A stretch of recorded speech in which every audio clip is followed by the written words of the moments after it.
네, 딜사이트S 다냐 선생 함께하겠습니다. 안녕하세요. 안녕하세요. 네, 안녕하십니까. 네, 오늘은 더 화사해지셨네요. 미국 시장이 상승하면서 햇살이 또 저를 비춰주는 것 같아요. 그래서 여러분들 네. 말씀이지만 항상 우리 주식 투자는 하루하루 시세에 연연하지 않는 일희일비하는 것이 아니라 시장의 방향성이라든가 네. 지표들 이런 거 보고 마음 편하게 투자하라고 햇볕이 저를 비춰주는 것 같아요. 알겠습니다. 일희일비하지 않는 그 마음이 중요할 것 같은데 간밤에 뉴욕 증시 보면 또 일희하게 되는 것 같습니다. 너무나 좋았는데요. 특히나 테슬라가 장중에 한 4%가량의 시세 분출 나와주더라고요. 네. 모처럼만의 상승이었고 또 트럼프 트레이드 관련주들의 핫한 모습이 연출이 됐었는데 좀 어떻게 보셨을까요? 일단 트럼프 팀 대선 관련주들은 지금 어떤 개표율에 따라서 지속적으로 움직이는 그런 모습들을 보여주고 있는데요. 이거 역시도 이제 변동성은 굉장히 커질 수 있는 그런 상황에 있지 않았나 이런 생각이 들고, 트럼프 트레이드 관련해서 오늘 테슬라는 상승했지만 오히려 트럼프 미디어는 하락하는 그런 모습들을 보였다라는 거죠. 그렇기 때문에 이거는 어떤 당선의 가능성보다는 투기적인 거래 이런 부분들이 결국에는 주가 변동성을 키워주는 그런 상황이 아닌가, 저는 이렇게 생각되고 있고요. 결국에 오늘 마감한 미국 시장 보는 내내 즐거웠습니다. 우리가 이제 판단했던 대로 크게 움직여주는 그런 상황이었는데, 그동안 계속해서 말씀드렸던 것처럼 어떤 단기 이벤트로 해서 주가가 하락하지만 우리가 봐야 될 것은 M7 기업들의 추세가 살아있는지를 보자라고 말씀드렸고, M7 기업들 중에서도 릴레이 신고가를 경신하는 그러한 국면이기 때문에 대선 결과 발표 전까지는 시장은 순환매가 일어날 수 있다, 이런 말씀을 드렸거든요. 오늘 같은 경우도 이제 반도체들의 강세를 보이면서 엔비디아가 다시 총 1위에 편입하는 그러한 모습 보여줬고, 금리 인하 기대감이 이제 11월 FOMC 회의에서 금리를 인하할 것이라는 기대감이 확률이 92%까지 굉장히 높아지는 그런 상황에서 경제 지표죠. ISM 제조업 PMI가 예상을 상회하는 그런 경제 지표가 나오면서 시장이 굉장히 열광하는 그런 모습들을 보여줬어요. 하지만 여기서 우리가 봐야 될 부분들은 이런 요인으로 또 오늘 올랐지만 또 내일 새벽에는 또 빠질 수가 있어요. 오늘 같은 경우에 다 좋은 부분이 아니라 9월 무역 수지 적자가 전년 대비 19% 급증했다. 2022년 4월 이후 무역 수지 적자가 최대라는 거였죠.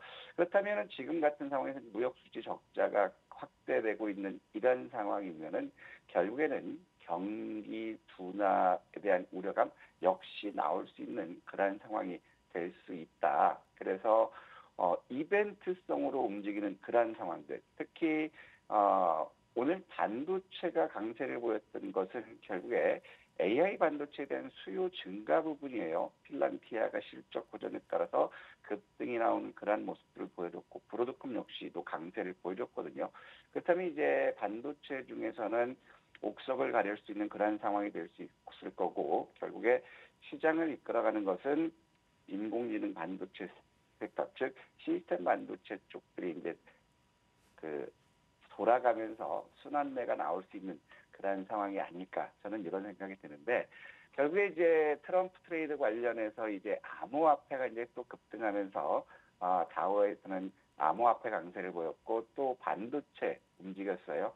그리고 중국이 뜬금포로에서 무비자 15일 요거 시행하면서 게임주들이 이런 것들, 또 낙폭 과대 상황이 있거든요. 미국 시장은 게임주들이 움직였고, 그다음에 자동차와 메타가 강세를 보이면서 XR 관련주들이 같이 부각되는 모습 보여줬어요. 반대로 이제 연료전지라든가 화학 섹터가 약세를 보였는데, 결국 업종별로 보더라도 상승한 섹터가 크기 때문에 그 훈풍은 우리 시장에도 고스란히 올 수 있다, 이렇게 판단되고 있고요. 그러면서 팔란티어가 20% 이상 장중 급등 나왔던 모습 보여줬고, 커민스도 급등 나왔어요. 그리고 에머슨 일렉트릭이라든가 인텔, 브로드컴, 테슬라, 그다음에 마이크론, 그다음에 랩리서치, 이런 반도체들이 강세를 보였어요. 반면에 실적 경고가 나왔던 아스트라제네카 7% 이상 하락하는 그런 모습 보여줬고 셀레니지라든가 ADM, 니콜라 이런 것들이 낙폭이 상대적으로 컸다라는 거죠. 특히 여기서 우리가 봐야 될 부분들은 ETF 시장 역시도 다우나 나스닥 섹터와 마찬가지로 움직이는 그런 상황을 보였어요. 이제 가상화폐가 움직이면서 블록체인이 따라갔는데 특히 이제 2차 전지 섹터들이 움직였고 그다음에 테슬라 요인으로 자율주행도 같이 움직였어요. 그리고 아울러서 이제 인공지능 AI 쪽에 대해서는 이제 지속적 낙폭 과대해서 기술적인 반등이 나오고 있는 그런 상태들. 그다음에 인공지능이 가면 클라우드 섹터들을 같이 움직이는 그런 상태죠. 그래서 오늘 같은 경우도 시장은 물반 고기반인 그런 가능성이 들고 또 ETF 대마 그동안 어제까지 강세를 보였던 해리스 관련 수혜주 대마 섹터가 낙폭이 크게 나왔고요. 그다음에 운송 물류 섹터 역시도 낙폭이 크게 나온 이러한 상태거든요. 그러면 우리 최인 앵커님은 오늘 테슬라가 상승해서 좋은 건지 아니면 엔비디아가 시총 1위를 편입해서 좋은 건지 최인 앵커님은 어떤 것 때문에 오늘 좋으셨나요? 테슬라가 또 모처럼 만의 반등이 나와줬고 또 테슬라라고 하면 2차 전지로 볼 수 있잖아요. 2차 전지주 트럼프 리스크 이런 키워드가 참 많았었는데 테슬라가 반등을 해주면서 2차 전지에 대한 그 우려를 좀 불식시켜주지 않았을까라는 생각이 드네요. 테슬라를 한번 볼까요? 네. 테슬라는 이제 양날의 검이에요. 지금 같은 경우는 낙폭이 컸던 상황에서 오늘 3.5% 상승 마감하는 그런 모습 보였는데 일단은 어제 시점에서 봤을 때는 우리가 생각했던 246달러를 장중 이탈한 것이 단기적으로 부담스럽다라고 말씀드렸어요. 그러면 테슬라는 트럼프 당선이 확실시된다면 이 고점을 돌파 시도할 수 있지만 해리스 당선이 기정사실화된다면 다시 한번 빠질 수 있다라는 거. 그래서 이제 우리 이니 에코님도 결국에는 238달러를 이탈한다면 이런 것들은 다시 210불대에서 기다린다는 거 염두에 두시면 좋겠고요. 그런데 지금 엔비디아를 우리가 계속해서 보자라고 말씀드려요. 네. 지금 인공지능 반도체라든가 그다음에 블랙이라든가 이런 쪽들의 수요가 증가되는 그런 상황인데 낙폭이 크게 나왔지만 지금 AI 반도체에 대한 수요가 증가되죠. 그래서 엔비디아 역시도 144달러 이 신고가를 돌파할 그런 모습들을 보여주지 않을까 이런 생각이 들고 있고 또 알아서 브로드컴 역시도 오늘 3%가 급등 나왔어요.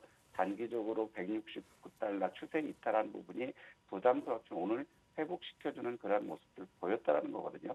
그럼 테슬라와 함께 브로드컴 역시도 직전 고점 돌파 이런 것들을 기대할 수 있는데 이제 시장은 굉장히 긍정적으로 보시자라고 계속해서 말씀드려요. 왜냐하면 지금 M7 쪽뿐만 아니라 지금 실적 이슈가 기대되면 결국에 중소형주들도 같이 움직이죠. 지금 여기서 보면 팔란티어 테크 역시도 인공지능 섹터에 대한 기대감으로 해서 지금 사상 처음으로 시가총액 1천억 달러를 돌파했다라는 거죠. 그러면서 오늘 23% 이상 급등하는 그런 모습들 보여줬다라는 거고 또 아울러서 여기서 우리가 보면 팔란티어뿐만 아니라 커민스거든요. 커민스는 자동차 부품 쪽이에요. 특히 수소 연료 전기 수요 차량 부품에 대한 기대감 굉장히 높게 나오면서 커민스 역시도 신고가를 내는 그러한 모습이죠. 그러면 여기서 봐야 될 부분들은 트럼프 트레이드에서 수소 섹터들은 굉장히 위축되고 있지만 네네. 현대차라든가 도요타라든가 수소 네. 투자를 확대하는 그런 모습들은 결국에 수소 섹터들도 낙폭 과대이기 때문에 네. 반등이 나올 수 있다. 그래서 지금 전반적으로 본다면 M7뿐만 아니라 네. 중소형 섹터까지도 순환매가 이어지고 있는 이런 것들을 기대한다면 네네. 결국에 미국에 우리가 유동성이 있다라고 말씀드렸죠. 유동성을 근간으로 해서 결과가 나올 때까지는 M7에서 중소형 섹터, 중소형에서 M7 이렇게 순환매 나올 수 있기 때문에 하루 조정에 대해서 크게 염려하실 필요는 없지 않을까 이런 생각 들고 있습니다. 네, 원체 뉴욕 증시 좀 핫하게 흘러가다 보니까 상세하게 진단 들어봤는데요. 중국 증시 가보겠습니다. 어제 중국은 부양책에 대한 기대감이었을까요? 무려 심천 종합지수가 3%, 상해는 2% 튀었던데요. 어떤 시각이실까요? 네, 똑같아요. 어제와 똑같거든요. 11월 8일까지는 전인대 경기 부양 이슈가 있고 또 이제 미국에서 누가 당선되든 간에 대중무역 규제 이 부분이었을 때 흔들릴 수 있지만 이미 전인대에서 미국이 중국에 대해서 무역 관세로 보복한다면 또 추가적인 금액으로 경기를 부양할 것이다. 이런 발표가 있기 때문에 중국 시장은 말씀드렸던 것처럼 이제 1차 박스권 상단을 돌파한 그러한 모습이에요. 그러면 이제 지지받는다면 최근 고가 수준까지 또 반등할 수 있고 여기서 이탈한다면 저점은 확인됐죠. 그래서 지금 현재 본다면 중국 시장이 오히려 미국 시장 못지않게 좋은 그러한 흐름을 보이고 있다. 이렇게 판단됩니다. 네. 아무래도 오늘장 국내 증시는 변동성이 굉장히 심할 것 같습니다. 계속해서 이제 투표 결과가 장중에 이어질 텐데 변동성 어떻게 좀 대비를 해야 될까요? 어제 같은 경우도 보면 결국에 선물 매매로 해서 이제 외국인들이 매도를 하는 그런 모습이었거든요. 네. 그리고 이제 삼성전자에 대해서 매도가 집중됐지만 또 이제 SK 하이닉스에 대해서는 매수 나오는 그런 양상이에요. 이제 4분기 국내 증시의 이제 키 포인트는 환율 원화의 약세에 따라서 수출 기업들의 환차익 규모가 어느 정도 될 것인가가 관건이 될 수 있다라는 거죠. 그리고 국내 역시도 이제 연말 시점에서 금투세 폐지가 확정된 모멘텀이 아직 남아있는 시점이고 미국 역시도 11월 25 bp포인트 금리 인하에 대한 기대감 남아있기 때문에 코스피 역시도 박스권으로 움직일 수 있다. 하지만 여기서 우리가 봐야 될 부분들은 이게 미국에 따라서 대선 결과에 따라서 우리 시장의 주도 섹터가 다시 부각될 수 있느냐, 변동될 수 있느냐, 이 차이는 될 수 있어요. 그리고 기관들 입장에서는 PF 부실 충당금이라든가 해외 대체 투자 손실 충당금이라든가 그다음에 ELS 손실 이런 것들분 때문에 수급이 지금 공백 나온 상태거든요. 그나마 금투세 폐지로 인해서 개인 투자자들이 외국인들의 매물을 소화시켜주고 있는 그러한 상황이기 때문에 결국 시장은 외국인을 위한 그러한 시장이 될 수밖에 없다. 그리고 제일 큰 부분은 정책적으로 재정 적자 부분, 특히 기금 전용이라든가 세수 부족 이런 부분 때문에 정부의 경기 부양 정책은 기대하긴 어렵지만 결국에 금투세 폐지로 인해서 다시 한번 동학개미의 난을 한번 우리가 기대해 볼 수 있지 않을까. 그래서 국내 시장 역시도 박스권 상단 2680을 돌파할 모멘텀은 아직 없지만 결국에 박스권 하단은 단기적으로 확인됐기 때문에 종목 장세는 지속적으로 순환될 수 있다. 그래서 안정적으로 하시는 분들은 이제 2540이 바닥일지, 2500이 바닥일지, 2380 바닥일지 이 부분은 있을 수 있어요. 하지만 일단 안정적으로 보실 때 공격적으로 하시는 분들은 지금은 오늘 같은 시장은 물반 고기반의 시장이 될 것이기 때문에 적극적으로 수익 주고 나서자 이런 말씀드리고 싶습니다. 네. 자, 수급 공백에 대한 안 좋은 그런 심리가 좀 계속해서 퍼지고 있는데 보니까 뭔가 대기 자금 같은 경우에는 조금 늘어나는 것 같은데 어떻습니까?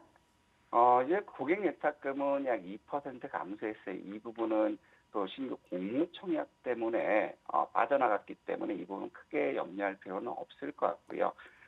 드디어 우리가 장중 조정을 받더라도 겁내지 말자라고 했던 부분은 단기성 자금인 마켓머니 펀드였어요. 월말 결제 수요로 집 나갔던 우리 마켓머니 펀드가 친구들을 데리고 왔어요. 4조 원이 무려 급증하면서 197조 원을 돌파하는 이런 모습이거든요. 그리고 주식형 수익증권으로도 8,500억 유입되는 모습들, 그다음에 CMA 쪽으로 자금 유입되는 것이기 때문에 일단은 지금 유동성 보강은 굉장히 긍정적이기 때문에 외국인들의 약탈적인 투기적인 거래에서 맞설 수 있는 그런 상황이 될 수 있다. 특히 외국인들은 선물을 이용한 막강한 지위력을 시장 점유율을 보이고 있죠. 70% 이상 되는 그런 점유율을 위해서 어제 같은 경우도 10시 40분에 1,540억 이상 순매도를 보였다가 불과 3시간 만이죠. 3시간 만에 1,520억 매수하면서 거의 보합 수준까지 왔어요. 그러다가 3시 2분에 다시 1,050억 순매도하면서 낙폭을 키웠고 또 마감에서는 2,176억까지 매도하면서 결국에는 낙폭을 키워 마감하는 그런 모습이거든요. 그렇지만 이제 코스피를 보면 10시 2분에 2,300억까지 순매도했다가 11시 30분에 오히려 매도가 좀 감소됐어요. 그러다 마감에서는 1,440억 순매도가 대략적으로 1,000억 정도 감소된 그런 모습이면 오늘 우리가 봤을 때 외국인들이 선물 시장에서 2,000억 이상 순매수 기조를 유지하고 또 11시 30분에서 외국인들 매도가 증가되지 않는 그러한 모습 보인다면 어제 하락했던 폭을 돌파하는 것을 한번 기대해 보자. 이렇게 말씀드리고 싶습니다. 네. 자, 그럼 오늘장 이슈를 좀 빠르게 점검을 해보도록 하겠습니다. 바이오 관련하는 이슈가 또 있네요. 오늘 미국 시장이 이제 바이오가 쉬어갔거든요. 네. 워낙 반도체 쪽으로 매기가 집중되면서 하지만 여기서 우리가 집중해야 될 건 뭐냐면 면역 항암 학회가 이제 개최돼요. 대선의 이슈에 묻혀 있지만 결국에 면역 항암 시장이 터지는 것에 대한 기대가 높기 때문에 어제 우리가 매수하려고 했던 것도 소폭 마이너스거든요. 이거는 이제 분할 매수 쪽이죠. 그래서 바이오 섹터들 면역 항암 학회 관련주들 매수 쪽으로 봐야 될 거고, 자 오늘 모건스탠리 캐피탈 인덱스 반기 리뷰가 있어요. 과연 편입 종목이 어디가 될지, 현대 로템이 될지, 리가캠이 될지, LIG 넥손이 될지, 여기 반기 리뷰에서 편입되는 것들은 이제 단기적으로 상승 요인이 있기 때문에 이 부분을 잘 봐야 될 거고요.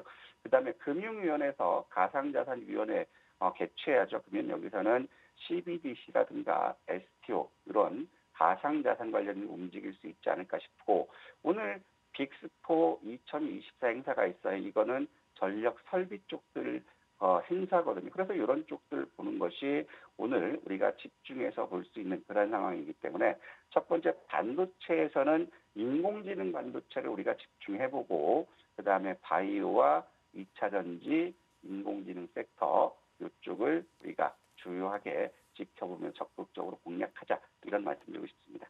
네, 이어서는 하대시 종목 AS 리뷰부터 좀 해보도록 하죠. 두산 퓨어셀과 SK 이터닉스. SK 이터닉스 같은 경우에는 이제 어제 공략주로 말씀을 해주셨던 종목 중에 하나인데 어제 장중 움직임이 굉장히 좋았어요. 네, 자 SK 이터닉스 같은 경우는 이제 어제 상황에서 이제 시장의 이슈들이 굉장히 좋다 이런 말씀드렸고 실적 개선이 기대되는 부분이거든요. 어제 상황에서 보더라도 단기적으로 17,400원 고점 부분에서 저항을 받지만 SK 이터닉스를 우리가 봐야 되는 부분들은 최근에 역대 최대 그 규모의 수소 고체 연료전지 쪽에 대한 PF 투자 약정을 체결했다라는 거예요. 4,610억. 이 부분이 결국에 설비 투자 확장으로 해서 수익성을 개선시킬 수 있지 않을까 이런 생각이 들고 있고, 3분기 예상 영업이익이 206억으로 이제 실적 서프라이즈가 기대된다라는 거예요. 그래서 SK 이터닉스 같은 경우는 19,000원까지 우리가 목표 주가를 말씀드렸다. 물론 최근 DS증권에서는 23,000원 목표 주가 제시했거든요. 그러면 19,000원은 애교스럽겠죠. 한번 목표가 도전해보고, 두산 퓨어셀 같은 경우는 이제 수소 연료전지 섹터들은 낙폭이 컸다. 트럼프가 수소 섹터에 대해서는 움직이는 폭탄이다. 이쪽엔 투자 안 할 거다. 그래서 이제 그게 단기적으로 좀 부담이 됐지만 3분기 적자 전환에서 주가가 급락했었죠. 실적 발표하면서. 하지만 4분기 영업이익은 121억, 121% 영업이익 증가되는 그러한 모습들, 121억으로 다시 흑자 전환하는 모습이기 때문에 서프라이즈를 기대된다. 그리고 제일 중요한 거는 팔란티어뿐만 아니라 오늘 수소 섹터, 수소 연료전지 쪽들이 나스닥에서도 강세를 보여주는 그런 상황. 그리고 현대차그룹, 그다음에 도요타그룹 수소 수자를 확대하는 그러한 국면이기 때문에 이거 봐야 되지 않을까. 그래서 목표 주가 21,000원대로 유지하자. 이 말씀드리고 싶습니다. 네, 자 오늘의 하대시 종목을 좀 꼽아보도록 할 텐데 이슈 두 가지 짚어주실 예정이시네요. 네, 오늘은 바이오 쪽으로 밀고 싶었어요. 면역 항암학회. 근데 오늘 보니까 네. 삼성이 HBM에서 뒤진 것을 설욕하기 위해서 PAM 기술로 메모리 반도체를 정조준한다라는 거거든요. 그러면 네. 팀 관련 이슈들도 오늘 움직일 수 있을 것 같고, 그다음에 오늘 AI 쪽을 잘 보자라고 말씀드렸는데 AI 열풍으로 천장 뚫은 GPU 가격, 그래서 국가 컴퓨터 예산도 2배로 늘리겠다. 결국에는 슈퍼컴퓨터 가속기 관련해서 최근 급등했던 게 에이징랜드와 자람테크예요. 그리고 핌 관련주로는 오픈엣지와 제주반도체거든요. 그래서 이게 공교롭게도 먼저 움직여서 자람테크가 어제 장중 급등 나오는 그런 모습을 보였지만 지금 현재 또 한 번 움직였기 때문에 자람테크를 우리가 매수 관점에서 보자. 35,000원에서 시초가 매수하고 목표 주가는 손절은 33,000원 이탈을 보시고 목표 주가는 44,000원에서 46,000원 도전해보자 이런 말씀드리고 싶습니다. 네, 오늘의 핫 이슈 종목, 탑픽 종목은 자람 테크놀로지 제시해 주셨고요. 목표 주가는 44,000원에서 46,000원 밴드 제시해 주셨습니다. 시간의 단일가 종목들은 어떤 종목이 가장 눈에 띄었습니까? 결국에는 이제 그 흡수합병권이었거든요. 네. 지금 뭐 오징어 게임으로 해서 이제 부각도 되고 있지만 이정재 배우가 대주주로 있는 아티스트 컴퍼니가 아티스트 유나이티드 합병한다. 피흡수합 이쪽에 흡수 합병된다. 이런 것들 때문에 아티스트 유나이티드라든가 뮤직 스튜디오라든가 내봉레인 이런 것들이 시간에서 강세를 보였거든요.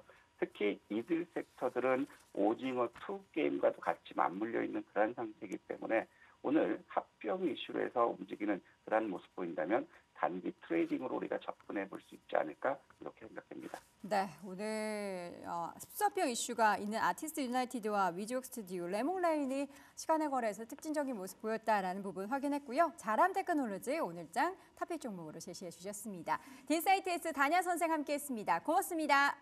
감사합니다.